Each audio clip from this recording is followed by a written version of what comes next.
In the heart of Kumasi, where the Ashanti kingdom thrived, lived Adwoa, the daughter of the great Kent weaver. Her father was known throughout the land for his ability to weave magic into fabric, crafting patterns that told stories of the past. "Father, tell me again what this pattern means?"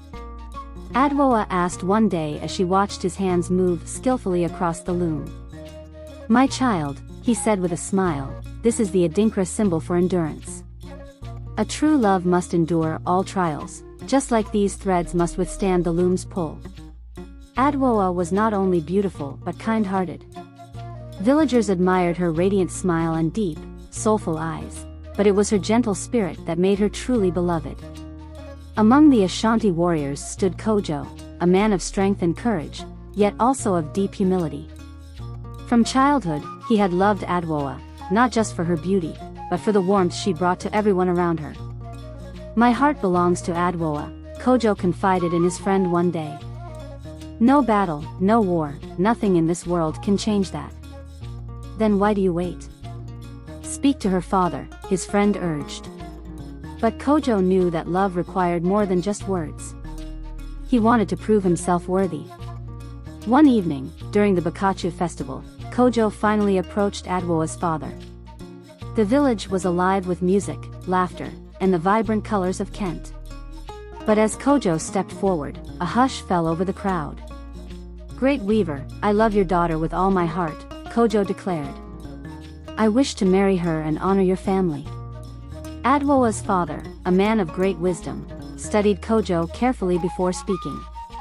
"Love is not proven by words, but by actions," he said. "If your love is true, then prove it. Journey into the 80 Keys forest and retrieve the Golden Anklet, hidden in the shrine of our ancestors. Only a man of true heart will return with it." The villagers murmured among themselves. The 80 Keys forest was feared, filled with spirits, wild beasts, and ancient trials. No one had dared to seek the Golden Anklet for generations. Adwoa's eyes filled with worry, but Kojo only nodded. "I will return," he vowed. With nothing but his courage, Kojo stepped into the shadows of the forest. The trees stood tall and ancient, their branches whispering secrets of the past. As night fell, strange voices filled the air. The spirits of the ancestors were watching. "Turn back, warrior," a voice whispered. "The path is not for the faint-hearted." Kojo pressed on, his heart steady. Suddenly, a lion emerged from the darkness, its golden eyes glowing like embers. Kojo gripped his spear but did not move.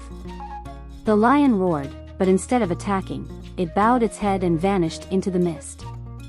This is not a test of strength, Kojo realized. It is a test of courage and faith. Further ahead, he reached a wide river with no bridge. As he wondered how to cross, an old woman appeared beside him. "Only those who trust in love can cross," she said. Kojo closed his eyes and stepped forward.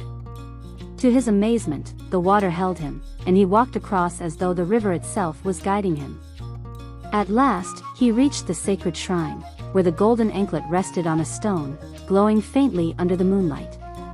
He picked it up and held it close. He had succeeded.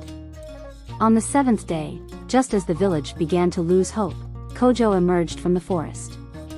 Gasps filled the air as the villagers saw the Golden Anklet shining in his hands. Adwoa's father smiled, pride filling his eyes.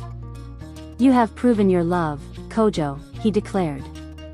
"The anklet belongs to Adwoa, and so does your heart." He gently placed the anklet around Adwoa's ankle, blessing their union. That night, the village was alive with music, drumming, and joyful dancing. The people celebrated not just a wedding, but a love that had overcome trials of the heart and spirit. As Kojo and Adwoa stood together under the full moon, their love became a legend, told to every young heart in Ghana. It was a reminder that true love is not just about words, it is about sacrifice, patience, and the courage to honor tradition. And so, their story lived on, woven into the very fabric of Ashanti history, like the Kent patterns that tell stories of old.